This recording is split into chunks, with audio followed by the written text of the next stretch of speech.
akan menjelaskan mengenai alat-alat atau instrumen apa saja yang digunakan pada pemeriksaan ANC atau antenatal care. Sebelum kita menjelaskan materi kita pada hari ini, kita akan memperkenalkan diri masing-masing terlebih dahulu. Perkenalkan, nama saya Tania Eki Permatasari. Perkenalkan, nama saya Siti Hawa. Saya Siti Syabani Kusnadi. Saya Ova Musyaropa. Saya Yuni Nadia Febrianti. Selamat menyaksikan. Baik, di sini saya akan menjelaskan tentang alat-alat untuk pemeriksaan ANC. ANC ini adalah singkatan dari antenatal care, yang dalam bahasa Indonesia diterjemahkan sebagai pelayanan kesehatan ibu hamil atau pemeriksaan kehamilan. ANC adalah serangkaian pelayanan kesehatan yang diberikan kepada ibu hamil sebelum melahirkan, dengan tujuan untuk memantau kesehatan ibu dan janin, mencegah komplikasi kehamilan, dan mempersiapkan ibu untuk proses melahirkan. Untuk alat yang kedua itu adalah pita lila. Pita lila ini berfungsi untuk mengukur lingkar lengan atas untuk menentukan status gizi. Dan pita lila ini membantu dalam diagnosis dan pengawasan KEK atau kekurangan energi kronis. Untuk tujuan instruksi kerjanya, instruksi kerja alat ini dibuat sebagai pedoman bagi teknisi dan penggunaan alat pita lila agar di dalam menggunakan alat tersebut sesuai dengan pedoman operasional pengoperasian alat. Adapun instruksi penggunaan kerjanya, yang pertama, pilih lokasi yang tepat untuk mengukur, yaitu bagian lengan atas. Jadi, pertama kita ukur dari atas ya, dari bagian acromion, usahakan dalam posisi 0 sampai olecranon. Dan ini tekuk ya. Nah, sudah diketahui 30, kita ambil bagian tengahnya, yaitu 15. Kalau kita putar,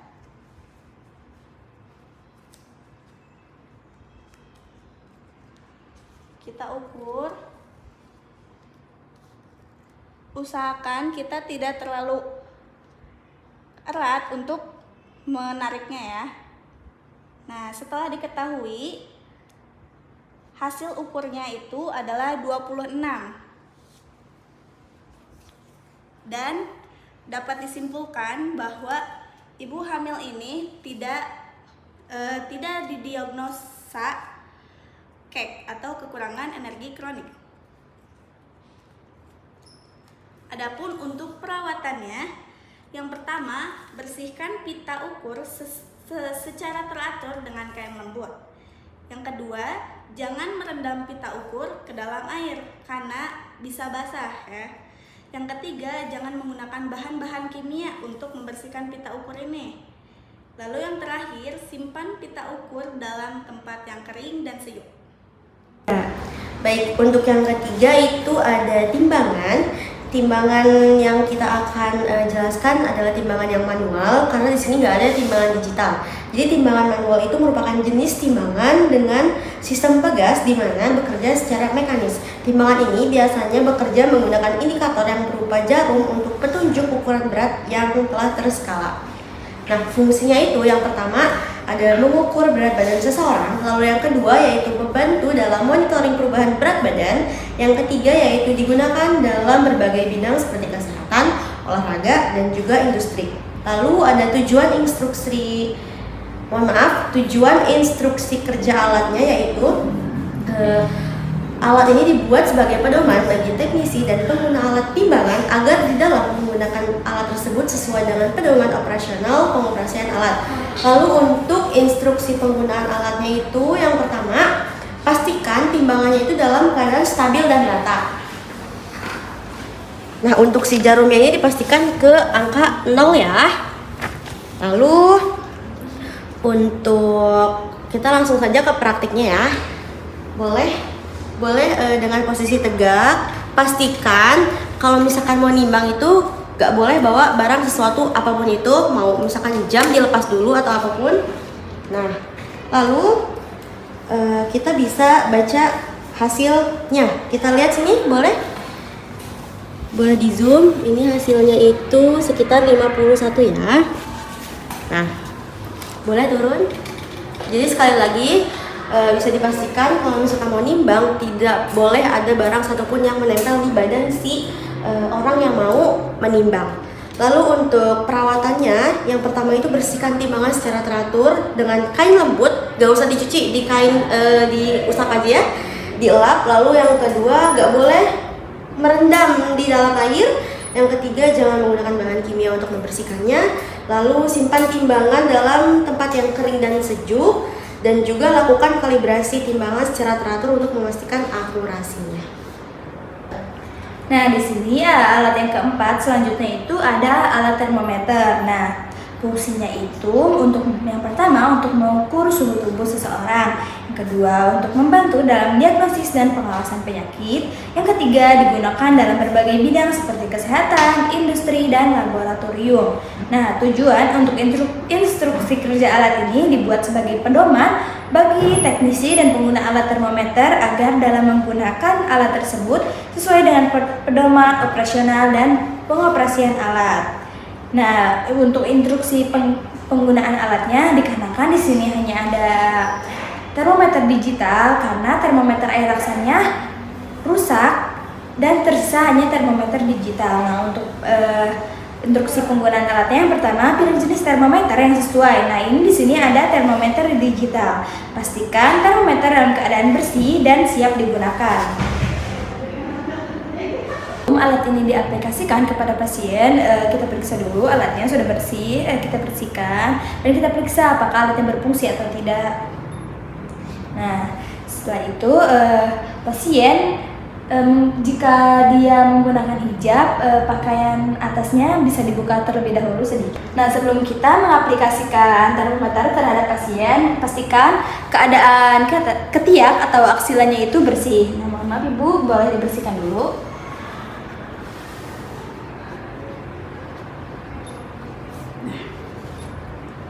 Nah, setelah itu kita tempelkan terhadap ketiak atau aksilatnya. Ditunggu sampai alatnya berbunyi. Nah, setelah termometer ini menunjukkan angka 34,0. Untuk perawatan alatnya, kan termometer ini tadi sudah dipakai oleh pasien, lalu kita bersihkan menggunakan alkohol swab. Seperti ini.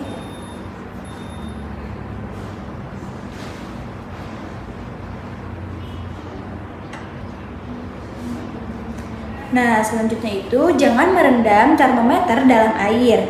Lalu jangan menggunakan bahan kimia untuk membersihkan termometernya. Lalu simpan termometer dalam tempat kering dan sejuk. Lakukan kalibrasi termometer secara teratur untuk memastikan akurasi pengukuran. Nah, membandingkan antara termometer satu dan termometer lainnya. Apakah yang satu berfungsi atau sudah tidak berfungsi? Baik, alat selanjutnya yaitu fetal Doppler. Yang pertama, fungsinya untuk mendengarkan suara denyut jantung janin atau DJJ selama masa kehamilan. Lalu yang kedua, membantu dalam memantau kesehatan janin dan mendeteksi kemungkinan adanya komplikasi. Dan yang ketiga, itu memungkinkan untuk ibu hamil mendengarkan suara DJJ-nya. Lalu untuk penjelasan dari alat itu sendiri, yang pertama ini bernama probe Doppler. Lalu untuk menyalakannya itu tombol yang di sebelah sini. Caranya dengan kita menekan saja tombol seperti ini.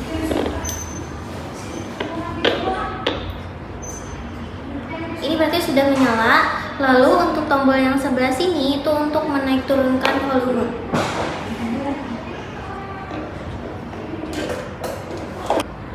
Oke, baik, selanjutnya yaitu cara penggunaan alat fetal Doppler ini. Yang pertama, kita pastikan fetal Doppler dalam keadaan bersih dan siap digunakan. Lalu yang kedua, pilih lokasi yang tepat untuk mendengarkan suara DJJ. Nah, sebelumnya karena di sini sudah melakukan pemeriksaan Leopold, yaitu pada Leopold 2 didapatkan bahwa hasil punggung janin ibu ini sebelah kanan. Nah, sebelum kita periksa suara DJJ-nya, fetal Doppler ini diberi dulu gel.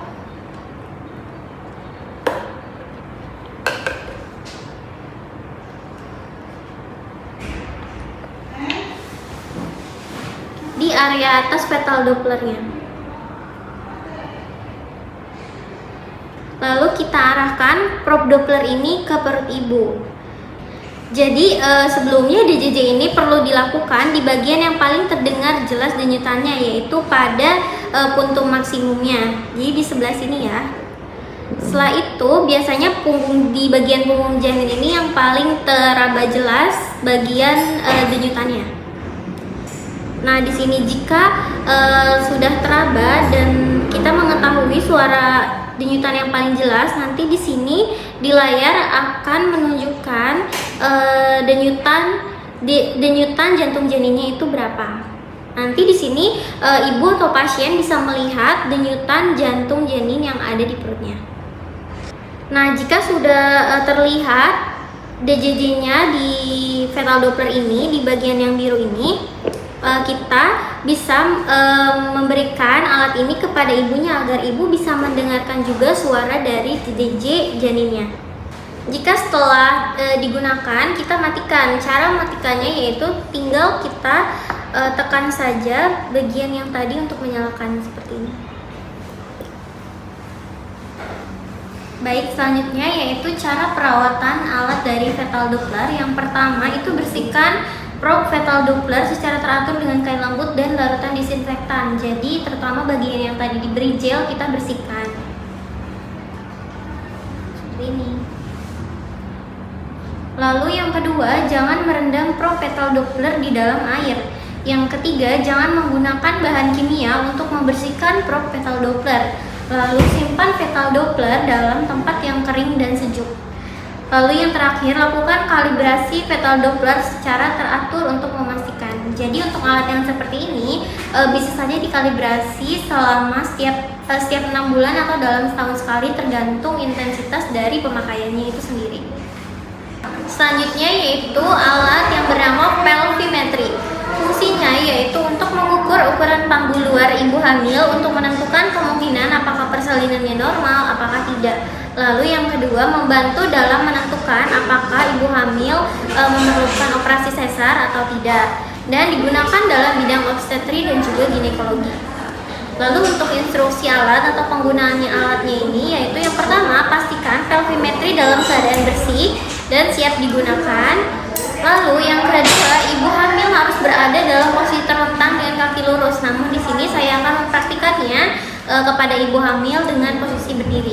Baik, sebelum kita ke pengukuran panggul luar, di sini saya akan menjelaskan dulu mengenai ukuran dari panggul luar itu sendiri. Yang pertama itu distansia spinarum. Distansia spinarum itu dari sias dekstra ke sinistra untuk ukurannya 23 sampai 26 cm untuk normalnya.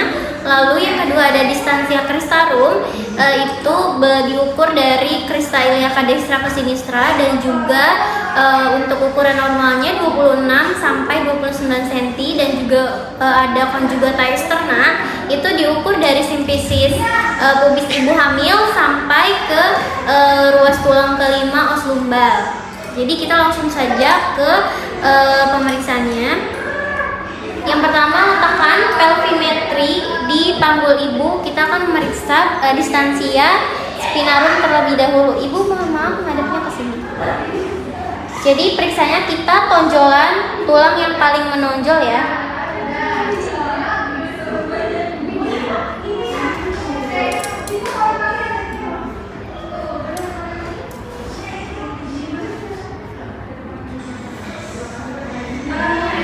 Didapatkan hasil 26 cm ya kurang lebih.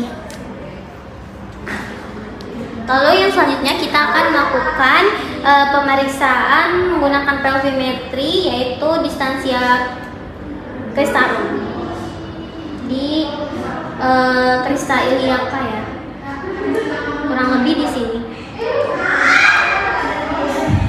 Lalu untuk selanjutnya kita akan memeriksa conjugata externa. Ibu mohon maaf ke depan sekarang menghadapnya. Boleh ya, tangannya agak diangkat sedikit.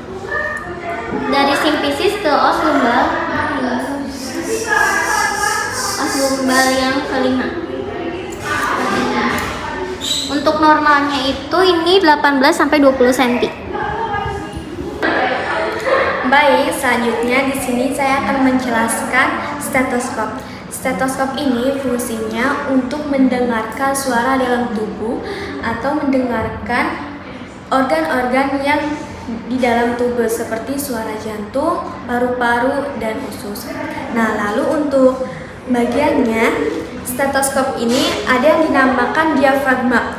Diafragma ini bagian yang berbentuk seperti mangkuk kecil ditempelkan kepada dada atau bagian yang akan diperiksa untuk mendengarkan suara jantung dan paru-paru contohnya.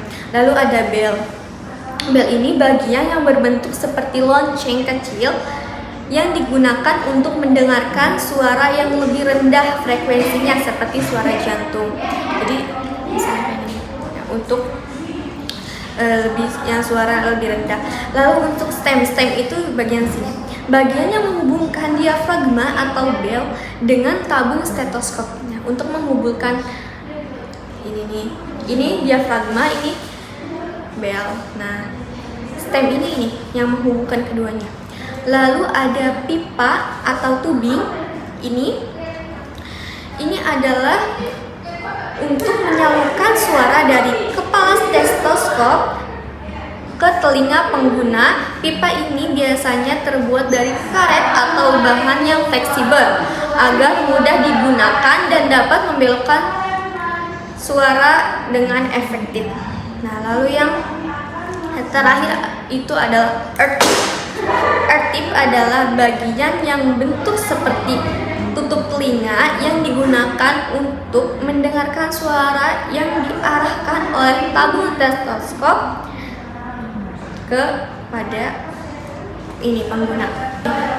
Macam-macam stetoskop, yang pertama itu ada stetoskop kardiologi yang biasa kita pakai seperti ini. Lalu ada stetoskop neonatus, lalu ada stetoskop bayi, stetoskop pediatrik, dan yang terakhir itu stetoskop elektronik. Lalu untuk tujuan instruksi kerja alatnya yaitu stetoskop dibuat sebagai pedoman bagi teknisi dan penggunaan stetoskop agar di dalam penggunaan alat tersebut sesuai dengan pedoman operasional pengoperasian alatnya. Lalu untuk instruksi kerjanya itu, yang pertama, pastikan stetoskop dalam keadaan bersih dan siap digunakan. Jadi pastikan stetoskop ini tidak ada kerusakan. Lalu yang kedua itu, pilih jenis stetoskop yang sesuai. Misalnya ingin pemeriksaan pada bayi, memakainya stetoskop bayi. Lalu letakkan diafragma stetoskop pada area tubuh yang ingin diperiksa. Diafragma stetoskopnya ini diletakkan pada bagian area yang ingin diperiksa. Lalu yang keempat itu, tekan diafragma stetoskop dengan lembut untuk mengumpulkan suara. Lalu yang terakhir ini, dengarkan suara-suara yang dihasilkan melalui ear pitch stetoskop. Lalu dengarkan suara yang akan dihasilkan. Lalu untuk perawatannya ini, yang pertama itu, bersihkan stetoskop secara teratur dengan kain lembut atau larutan disinfektan atau alkohol. Jadi hanya dibersihkan bagian ini saja. Lalu yang kedua itu, jangan merendam stetoskop di dalam air. Jadi jangan direndam stetoskopnya. Lalu yang ketiga ini, jangan menggunakan bahan kimia untuk membersihkan stetoskop. Lalu yang keempat ini, simpan stetoskop dalam tempat yang kering dan sejuk. Dan yang terakhir itu, lakukan kalibrasi stetoskop secara teratur untuk memastikan akurasi pengukurannya. Lalu alat selanjutnya yaitu linek. Nah, untuk fungsinya ini, linek fungsinya itu untuk mendengarkan suara denyut jantung janin atau DJJ selama kehamilan.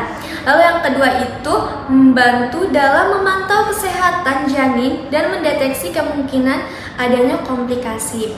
Lalu untuk tujuan instruksi kerjanya ini, linek ini dibuat sebagai pedoman bagi teknisi dan pengguna alat linek agar di dalam menggunakan alat linek ini sesuai dengan pedoman operasional pengoperasian alat. Lalu untuk instruksi penggunaan alatnya ini, Yang pertama, lalu untuk instruksi penggunaan alatnya ini, yang pertama pastikan linek dalam keadaan bersih dan siap digunakan. Lalu yang kedua, pilih lokasi tepat untuk mendengarkan suara DJJ. Nah, tadi kan sudah ada menggunakan linek ini ketika sudah melakukan pemeriksaan leopard. Nah, jadi setelah melakukan pemeriksaan leopard itu kita bisa mengetahui bagian mana yang kita akan periksa dulu jantung janinnya ini. Nah, untuk bagian itu tadi punggung bayinya itu ada di bagian kanan. Jadi kita memeriksa di bagian puntung maksimum. Jadi 3 jari di bawah pusarnya ibu. Jadi bawah pusarnya ibu berarti di sini. Kita dengarkan. Nah, lalu letakkan fetal Dopplernya ini pada lokasi yang di sini. Tadi sudah di sini. Lalu dengarkan denyut jantung janinnya dan hitung hasilnya. Lalu untuk perawatan linek ini, yang pertama bersihkan prob linek secara teratur dengan kain lembut atau larutan disinfektan atau alkohol ya. Jadi tinggal dibersihkan aja. Lalu jangan merendam prob linek ini di dalam air. Lalu jangan menggunakan bahan kimia untuk membersihkan linek ini. Lalu simpan linek dalam tempat yang kering dan sejuk. Lalu lakukan kalibrasi linek secara teratur untuk memastikan ininya dengan baik dan benar. Cukup sekian video dari kami. Kurang lebihnya